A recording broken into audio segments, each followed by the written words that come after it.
یہ شہر 5000 سال پہلے تعمیر کیا گیا تھا، لیکن آج بھی ایک ایسا معمہ ہے جس کی گتھیاں سلجھانے میں صدیوں کی تحقیق عاجز نظر آتی ہے۔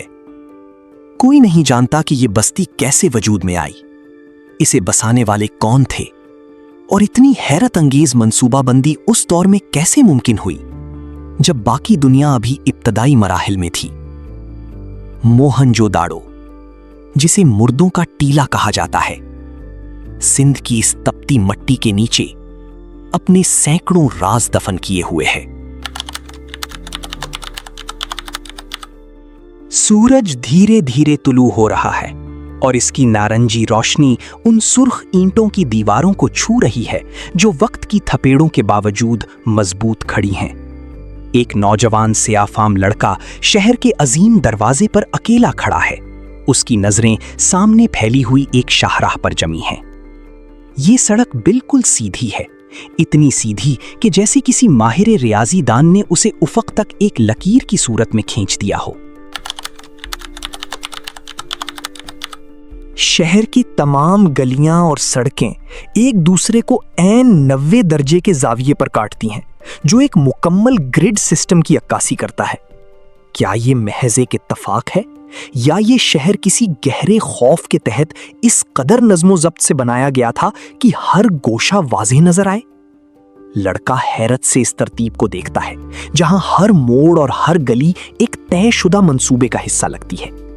کیا یہ کسی قدیم دیوتا کا نقشہ تھا یا انسانوں کی غیر معمولی ذہانت کا شاہکار؟ اب ہم بازار کے اس حصے میں داخل ہوتے ہیں جہاں زندگی کی گہما گہمی کبھی اپنے عروج پر تھی۔ یہاں کی دکانیں ایک قطار میں اس طرح ترتیب دی گئی ہیں کہ جیسے کوئی جدید شاپنگ مال ہو۔ بازار میں ایک دکاندار مٹی کے برتن تول رہا ہے اور اس کی درستگی دیکھ کر عقل دنگ رہ جاتی ہے۔ یہاں استعمال ہونے والے باٹ پوری وادی سندھ میں ایک جیسے ہیں، جن کا سب سے چھوٹا یونٹ محض 0.856 گرام ہے۔ دوسری طرف ایک سنار سونے کی سلاخوں کی پیمائش کر رہا ہے، وہاں بھی وہی پیمانہ اور وہی معیار ہے، کوئی دھوکہ دہی نہیں، کوئی ناپ تول میں کمی نہیں، ہر چیز ایک باقاعدہ نظام کے تحت چل رہی ہے۔ یہاں تک کہ دیواروں میں لگی اینٹیں بھی ایک ہی سائز اور تناسب کی ہیں، جیسے وہ کسی جدید فیکٹری سے نکل کر آئی ہوں۔ مشاہدہ کرتے ہوئے ہلکی سی ہنسی آتی ہے کہ کیا یہ شہر کسی کمپیوٹر یا مشین کے ذریعے ڈیزائن کیا گیا تھا؟ یہ کون سی تہذیب تھی جہاں غلطی کی کوئی گنجائش نہیں چھوڑی گئی؟ زمین کے نیچے ایک ایسا نظام موجود ہے جو اس دور کے لحاظ سے ایک معجزے سے کم نہیں۔ ہر گلی میں ڈھکی ہوئی نالیاں ہیں جنہیں چونے کے پتھر یعنی لائم سٹون سے ڈھانپا گیا ہے تاکہ بدبو پیدا نہ ہو۔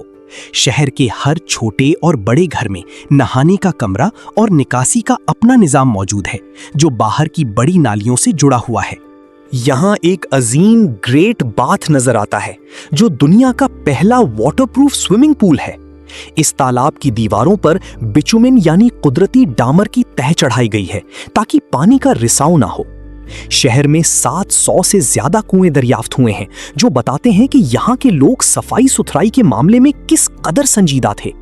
یہاں کوئی تفریق نہیں ہے، ہر گھر کو صفائی اور پانی کی یکساں سہولتیں میسر ہیں۔ کیا یہ بستی برابری اور سماجی انصاف کے اصول کو 5000 سال پہلے ہی سمجھ چکی تھی؟ ایک کاریگر کی دکان میں پڑے ہوئے قیمتی موتی بیڈز ہمیں ایک اور راز کی طرف لے جاتے ہیں۔ یہ موتی جنہیں تراشنا آج بھی ایک فن ہے، یہاں سے ہزاروں کلومیٹر دور میسوپوٹیمیا، عراق اور مصر کی قدیم بستیوں میں بھی ملے ہیں۔ اس کا مطلب ہے کہ ان لوگوں کا سمندر پار باقاعدہ تجارتی رابطہ تھا جسے وہ میلوہا کے نام سے جانتے تھے۔ پھر ہمارے سامنے وہ مہریں آتی ہیں جن پر مختلف جانوروں کی تصاویر اور ایک پراسرار لکھائی موجود ہے۔ 400 سے زیادہ منفرد نشانات دریافت ہوئے ہیں، لیکن آج تک دنیا کا کوئی بھی ماہر اس انڈس اسکرپٹ کو پڑھنے میں کامیاب نہیں ہو سکا۔ یہ شہر اپنے رازوں کو سینے سے لگائے ہوئے ہے۔ شاید یہ لوگ اپنی کہانی دنیا کو سنانا ہی نہیں چاہتے تھے، یا انہوں نے اسے جان بوجھ کر اس قدر پیچیدہ رکھا تھا کہ کوئی دوسرا اسے سمجھ نہ سکے۔